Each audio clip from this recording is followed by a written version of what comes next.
오늘 사무엘상 23장 1절에서 5절 말씀을 통해서 지도자 다윗, 이런 제목으로 은혜를 사모하도록 하겠습니다. 다윗이 쫓기는 상황에서 이 그일라 거민을 블레셋에서 구해낸 이 설교는 몇 차례 했었습니다. 이제 전에는 그일라 사람들이 참 배은망덕하다, 다윗이 이렇게 구해 주었는데 사울에게 다 신고해 버릴 수가 있는가, 이제 이런 부분에 맞추었다면 오늘은 다윗의 지도력에 초점을 맞추어서 은혜를 사모하도록 하겠습니다.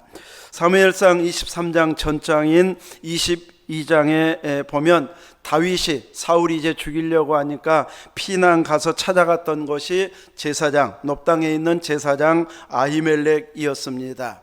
나중에 사울이 이제 다른 사람과 공모하고 아들과 공모해서 나를 죽이려고 해도 신고한 사람이 아무도 없더라 하면서 이 책망을 했을 때 도액이 내가 성전에서 이제 다윗을 보았는데 아히멜렉이 먹을 것도 주고 그리고 골리앗의 칼도 주었습니다 하는 이런 이야기를 함으로 인하여서 이제 이 성전에서 봉사했던 모든 제사장들을 도액에게 살해하도록 한 내용이 앞장에 나와 있습니다. 그래서 제사장들이 다 죽는 가운데 아비아달 혼자만 도망쳐서 다윗에게 왔고, 그리고 그 상황을 이야기했을 때 다윗이 이제 너를 쫓는 자가 나를 쫓는 자이기 때문에 나에게 있으면 안전할 것이다, 함께 있으면 안전하리라 하면서 아비아달과 같이 지내면서 이제 이 하나님의 인도함을 받아서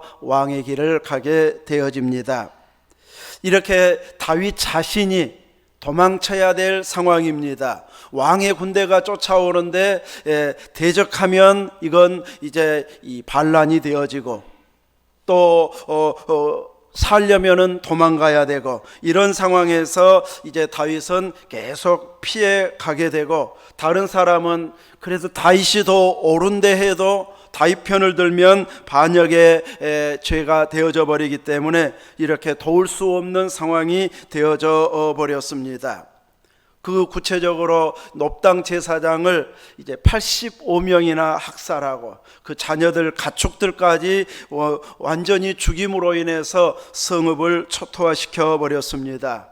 이럴 때에 다윗 편 들면 우리도 놉당 제사장들 성읍처럼 돼버린다, 이런 불안함이 있기 때문에 마음으로는 다윗 편 들고 싶어도 다윗 편에 들 수 없는 그런 시대적 상황이 되었다고 할 수 있습니다. 바로 이런 때에 어떤 사람이 다윗에게 한 정보를 주는데 1절에 사람들이 다윗에게 전하여 이르되 보소서 블레셋 사람들이 그일라를 쳐서 그 타작마당을 탈취하더이다. 지금 다윗의 상황이 남을 도울 만한 여유가 있는 상황은 아니잖아요. 자기가 도망가야 되니까 살기 위해서. 그런데 또 동족 중에 그일라가 블레셋의 공격을 받아서 다 탈취당하는 이런 어려운 상황에 처했다는 소식을 전해주고 있습니다. 이런 신고는 누구에게 해야 됩니까? 왕에게 해야 되잖아요. 다윗이 어디 있다고 신고할 일이 아니고 블레셋이 그일라 쳐들어와서 다 뺏어갑니다. 이렇게 이 정보를 전달해서 왕으로 하여금 그일라를 구하게 해야 됩니다. 그런데 왕에게 이야기하는 것이 아니라 피난 중에 있는 다윗에게 그 이야기를 해주고 있습니다. 이런 때에 다윗이 내가 이렇게 남 도울 상황이 아니다, 나중에 내가 형편 좋아지면 그때 돕겠다 하고 미루었다면 그일라를 구해낼 수도 없었을 것이고, 다윗도 이제 이 다른 사람들 돕기보다는 자기 도망가기 바쁘더라 하면서 지도력을 인정받지 못한 이런 소문이 날 수도 있었을 것입니다. 이렇게 행동하게 되어지면 이제 더 이상 다윗에게 정보를 알려줘봤자 별로 행동 안 하더라, 이렇게 소문나면 다윗은 잊혀진 사람이 되어버릴 수도 있습니다. 그런데 다윗은 자기에게 그 정보를 전달해 준 사람들의 말을 묵살하지 않습니다. 이제 나와 상관없는 일이라고 물리쳐버리는 것이 아니라 하나님께 묻고 있습니다. 내가 이 블레셋 사람들을 치리이까? 이렇게 물어보는 자리에 나아가고 있습니다. 창세기에 보면 조카 롯이 사로잡혀 갔을 때에 사람들이 아브라함에게 조카가 이렇게 잡혀갔다고 하는 이야기를 전달해 줍니다. 이 5나라 국가와 4나라 국가 연합전쟁이 지금 세계적인 전쟁이 일어난 상황에서 그 말을 전해준들 아브라함이 내가 어떻게 그 전쟁에 끼어들 수 있겠느냐, 국가 간의 전쟁인데 나는 힘없어서 안 돼 하고 묵살할 수도 있는, 얼마든지 핑계댈 수 있는 상황인데 아브라함은 이제 묵살하지 아니하고 기르고 훈련시킨 자 318명을 거느리고 쫓아가서 조카 롯을 구해내고 있습니다. 이렇게 하나님 앞에 쓰임받았던 신실한 지도자들은 누군가가 어떤 정보를 주고 이야기를 했을 때에 나와 상관없는 일이라고 묵살한 것이 아니고, 혹은 형편 좋아지면, 안정되면, 부자 되면, 가진 건 여유 있으면 그때 내가 생각해 보겠다 하고 미루지 아니하고 바로 구하러 가는 이런 열심을 보이고 있고, 이럴 때 하나님께서 돕는 은혜가 함께 하셔서 이제 승리할 수 있도록 해주시는 것을 보게 됩니다. 하나님께서는 다윗이 이렇게 물었을 때에 블레셋 사람들을 치고 그 일날을 구원하라, 하나님의 허락까지 떨어지고 있습니다. 자기의 처한 상황은 남 돕고 또 구해낼 만한 이런 상황은 아니지만, 하나님도 내 상황과 형편대로 행동하기를 원하는지, 아니면 구체적으로 싸워서 구해내기를 원하는지 물어보고 결정하는 것, 이것이 지도자 다윗의 장점이고 하나님 앞에 인정받는 비결이었다고 할 수 있습니다. 하나님은 묻는 자들에게 외면하지 아니하고 이제 답을 주시는데, 네 형편엔 그 일을 하겠느냐 하고 물리치는 것이 아니라 블레셋 사람을 치고 그 일날을 구해내라고 이렇게 말씀하고 있습니다. 하나님께서는 지금의 형편과 사정을 따지고 생각해 봐가지고 결정하도록 이 결정권을 주는 것이 아니고, 그 일이 해야 할 일인가 아닌가, 옳은 일인가 그런 일인가, 이걸 판단해서 그 일을 해야 할 만한 사람이 물었을 때에는 하도록 이렇게 명하고 있습니다. 다윗은 자기가 감당할 수 없는 그 일을 지켜들고 하려고 했다가 이제 곤란해진 것이 아니라 그 일로 인해서 더 위상이 올라가는 이런 모습을 보이는 결과가 나오게 되어집니다. 물론 곤란한 일도 없잖아 있기는 합니다. 그 일나가 구원받아서 이제부터는 다윗 편에 서리라 이러면 참 은혜에 보답하는 행동이 되어지는데, 놉당 제사장들을 살해한 사울왕의 무서운 것을, 폭력성을 보고서는 이제 다윗과 한편 들었다가는 우리도 놉당 제사장 꼴 되겠다 싶으니까 다윗이 여기 있다 이렇게 사울왕에게 정보를 알려주는, 고발하는 이런 자리에 서게 되어버립니다.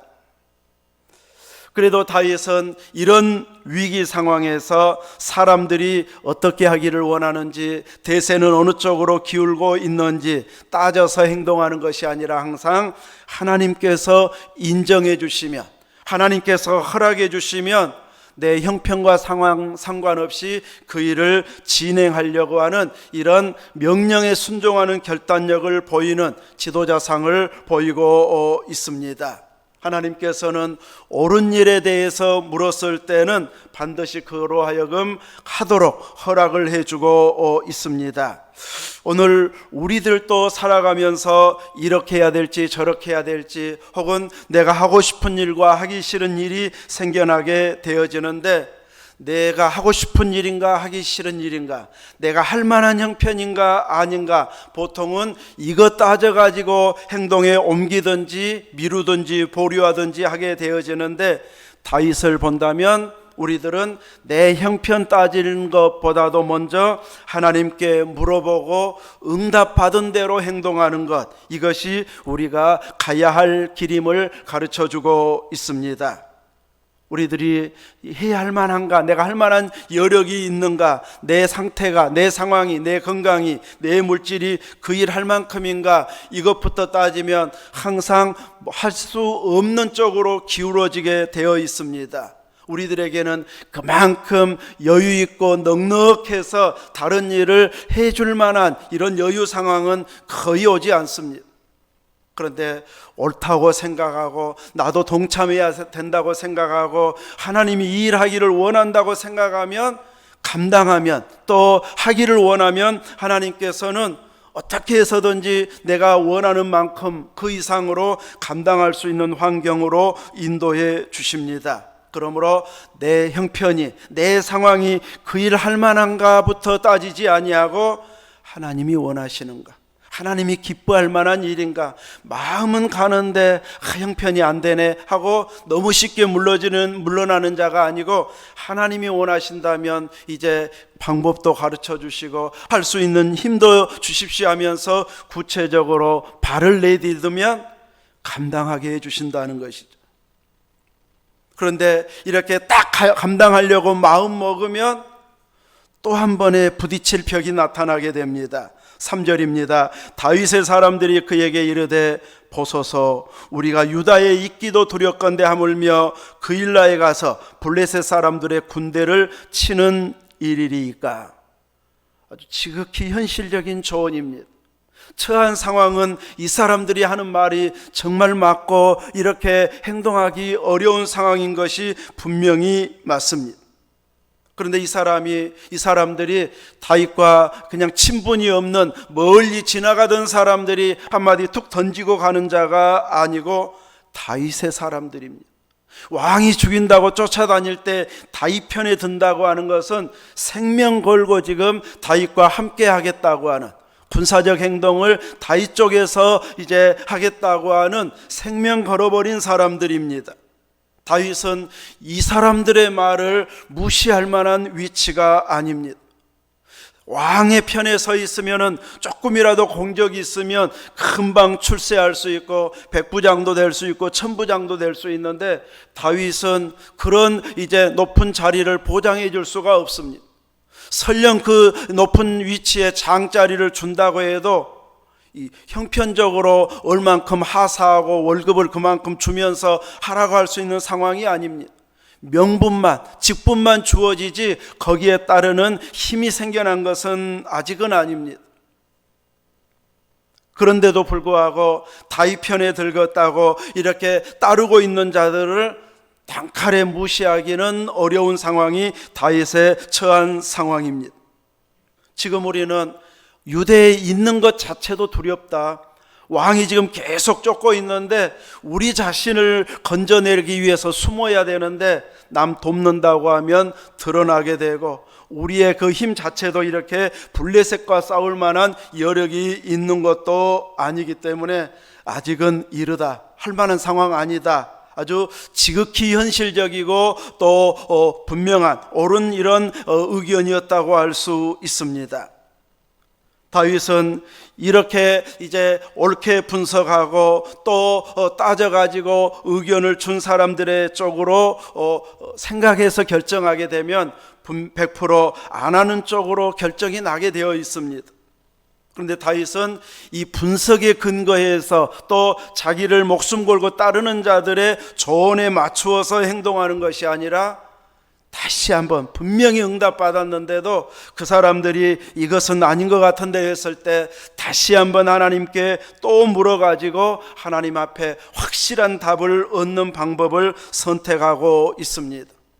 마음으로 이미 딱 이제 해야지 하고 결정했다가 가장 가까운 사람이 안 돼 하고 딱 이 반대 의견을 내놓아 버리면 하려고 했다가 주춤거리고 다음에 하지 뭐 이러면 다음에는 거의 기회가 오지 않습니다. 그것을 제대로 실행할 수 있는 방법을 지도자 다윗이 보여주고 있는데 한 번 더 묻더라는 것이죠. 또다시 하나님 앞에 기도하면서 이런 상황인데 하나님 그일라 주민들을 블레셋 사람들을 치러 가야 될까요? 물었을 때 하나님께서는 더 구체적으로 그 사람들을 내 손에 붙이겠다, 내 손에 넘기겠다고 이렇게 더 세밀한 응답을 해주고 있습니다. 그래서 다윗은 더 이상 망설이지 아니하고 부하들을 설득해서 전쟁터로 나가게 되고 블레셋을 물리치고 그일라 주민을 구해내게 되어집니다. 이런 역할을 사울이 했어야 되는데 왕이 하는 것이 아니고 이렇게 다윗이 해내고 있습니다. 피해 다니면서도 자기 동족들을 위해서라면은 목숨 걸고 싸워서 구해주더라. 이런 소문은 이스라엘 전체에 금방 퍼져나갔을 것입니다. 하나님은 그 위기 상황에서 싸우러 나가는 다윗의 위상이 이제 사울보다 이미 골리앗을 통해서 한번 올라갔지만 계속해서 다윗이 인정받는 길로 인도해 가고 있습니다. 백성들은 이런 다윗의 행동을 보면서 어떤 생각을 하게 될까요? 우리가 잡혀간다면 누가 우리를 구해줄까? 사울이 우리를 구해줄까? 다윗이 우리를 구해줄까? 한 번씩 따져보는 사람도 생각 있는 사람들은 분명히 따지게 될 것입니다. 당연히 왕이 우리를 구해주겠지, 이렇게 결론이 나야 나라가 안정되고 평안한데 사울은 그런 역할을 하는 것이 아니라 다윗 잡는 데만 열심이고 다윗은 도망가면서도 우리 자기 백성들을 구해내는데 이렇게 열심내더라. 그러면 우리가 잡혀가도 다윗이 구해주겠네 하면서 마음적으로는 다윗을 점점 더 의지하게 됨으로 인해서 실질적으로 지도자 다윗이 부상되게 하는 이런 결과가 나오게 하고 있습니다. 차기 지도자 다윗은 이렇게 위기에 처한 그일라에 대한 소식을 들었을 때에 외면하지 아니하고 하나님께 응답받고 다시 물어서 또 응답받아서 하나님이 지시하시는 대로 순종하는, 그래서 구해내는 이 일로 인해서 하나님 앞에서는 이미 다윗이 실질적인 왕임을 드러내주고 있습니다. 오늘날 우리들에게도 수많은 정보들이 쏟아지고 있습니다. 그것이 정확한지 가짜인지 나중에 분별이 되어지지만 들을 때는 대부분 사실일 것처럼 들려오는 정보들이 많이 있을 때에 우리들은 어떻게 행동해야 할 것인가? 대부분 지금까지 우리는 내가 할 만한가, 내가 할 형편인가 이것 따져서 행동으로 옮겼다면 이제는 다윗처럼 우리가 행동하려면 하나님께 물어서 이런 감동을 내가 받았는데 하나님, 내가 이 일을 감당하기를 원하십니까? 묻고 행동할 수 있기를 바랍니다. 하나님께 물으면 하고는 마음은 있는데 감당할 형편이 안 될 때에 생각지 못한 곳에서 그 일을 할 만한 환경으로 하나님께서 채워주십니다. 이런 때 방해물은 가장 측근들, 가까운 사람들, 내 형편을 너무너무 잘 알고 있는 이런 사람들은 먼저 반대부터 하기 쉽습니다. 이런 때에도 너무 경험도 있고 잘하는 사람, 여유 있는 사람, 해본 사람이 조언해 주니까 그 말 따라야지 하는 것은 일반적인 것이기는 하지만 우리 믿음의 사람들은 이런 때에도 어떻게 하라고요? 한 번 더 기도하고 하나님께 물어보고 그럼에도 불구하고 하나님이 하기를 원하는 감동을 주시면 바로 순종하는 이런 자리에 우리들이 나아갈 수 있어야 할 것입니다.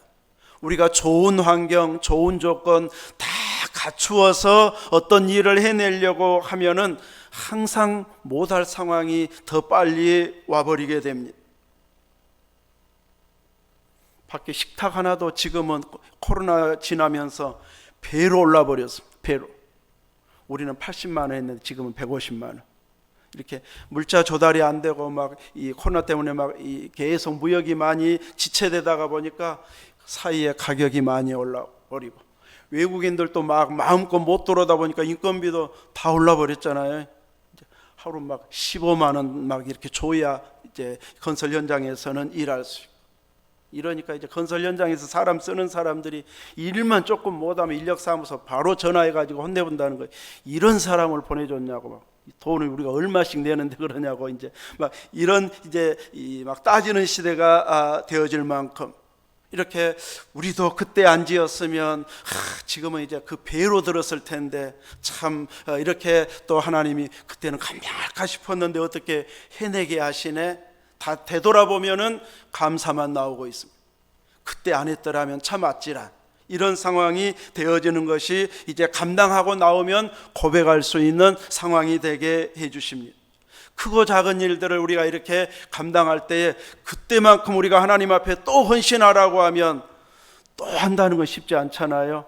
근데 그때는 어떻게 또 감동을 주셨는지, 너도 나도 할 것 없이 한 사람도 빠짐없이 다 동참하는 이런 마음을 주셔가지고 또 그때는 해냈습니다. 이렇게 하나님께서는 감동받고 또 감당하기를 원하는 마음을 주셔서 그 일을 어떻게 해낼까 하고 감당하게 되어지면, 감당하려고 하면은 감당할 수 있는 힘까지 공급해 주십니다. 어쩌면 그 일 때문에 한동안은 어렵고, 어쩌면 그 어려움이 끝나지 않은 상황일 수도 있지만, 이렇게 기어이 감당할 수 있도록 하시는 이런 하나님의 은혜를 우리가 새롭게 볼 수 있는, 또 기릴 수 있는 이런 은혜로 인도해 주시는 것을 보게 되어집니다. 우리들은 그러므로 환경 조건 다 갖추어지면 하겠다, 이것은 안 한다고 하는 말을 그럴듯하게 거부하는 것에 불과하다는 것을 알고, 하나님이 주신 감동인가, 인간적으로 잘 보이려고 하는 것인가, 이걸 생각하면서 항상 하나님 편에 서서 하나님이 기뻐한다면은 저도 그 감당하는 자리에 있겠습니다 하고 헌신하는 이런 믿음의 자리에 있어야 한다는 것을 꼭 기억할 수 있기를 바랍니다. 하나님께서는 이렇게 감당할 수 있는 환경으로 인도해 주시고, 또 어떤 때는 그 일을 감당해내면서 형편이 결코 나아진 것은 없는 이런 경우, 그때나 지금이나 다를 바가 없는 이런 상황인 것도 있는 것도 사실입니다.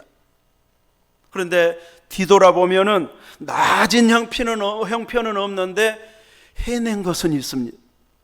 이것이 우리 믿음의 사람들에게 오는 감동입니다.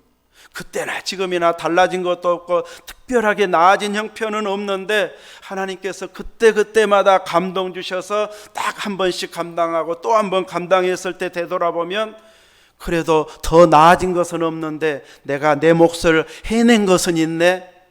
이걸 통해서 하나님께서 내가 그때 결정 안 했더라면, 감당 안 했더라면 나는 그것도 못했을 텐데 하면서 해낸 것을 되돌아볼 수 있는 이런 은혜가 차곡차곡 쌓여져서 이제 우리의 일생을 다 돌아볼 수 있는 이런 나이대가 되어졌을 때는 매일매일 이렇게 나에게 감당할 힘을 주셨던 하나님께 감사하면서 내가 마지막은 어떤 일을 잘 감당할까. 가끔 큰집 형님이 전화가 옵니다. 묘 같이 쓰자고, 따로 이제 같이 쓰자고. 나이가 들면은 이 묘 쓰는 것이 그만큼 이제 이 관심의 중심으로 오는 것 같아요.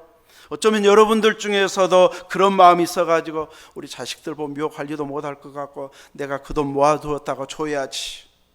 이것이 집안의 어떤 일을 해내는 데는 조금 도움 줄지 모르지만, 하나님 앞에서 성도답게 하나님의 자녀로서 가는 길에 있어서 내가 큰 일을 하고 가는 것은 아닙니다. 내가 하나님 앞에서는 이제 이런 일들은 다 내려놓고 내가 마지막 힘 닿는 데까지 하나님 앞에서 그래도 잘했다 하고 칭찬받을 일을 하려면 무엇을 해야 될까, 그것을 하나씩 하나씩 해내려고 또 해나가는, 그래서 이거 하나씩 해냈습니다는 그 고백이 되어질 만한, 간증이 되어질 만한 이런 일을 기도하면서 하나씩 하나씩 해결해가는 멋진 결단력 있는 신앙의 모습을 보여서 힘든 상황에서도 다윗처럼 할 일은 해내는 이런 멋진 신앙의 삶을 살아가시길 주의 이름으로 축원합니다. 아멘. 기도하겠습니다.